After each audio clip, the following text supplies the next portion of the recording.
Hello friends, good morning সবাইকে। কালকের রাত থেকেই ক্রমাগত বৃষ্টি হয়ে যাচ্ছে, তাই আজকে আর বাবাইকে স্কুলে পাঠালাম না। সকালে বাবাইকে পড়াতে বসিয়েছিলাম। এখন আমি গেছি রান্নাঘরে, আর বাবাইয়ের ড্রয়িং করছে। আর ওদিকে দেখি বৃষ্টি কিন্তু একদম কমে গেছে, আর পড়ছেই না। রান্নাবান্না সেরে আমি ঘরের বাদবাকি সব কাজগুলো সেরে নিলাম, আর স্নান করে পুজোও দিয়ে নিলাম। আজকে কিন্তু টুকটুক করে অনেক কিছু রান্না করেছি।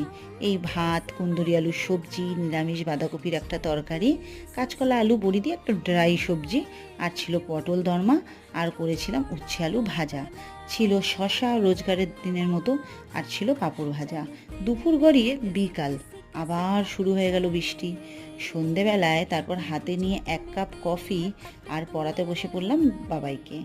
রাতের ডিনারে ছিল আজকে রুটি, আর ছিল সাথে চিকেন ঘুগনি। আজকের ব্লগটা কিন্তু এই পর্যন্ত। সবাইকে গুড নাইট, টাটা।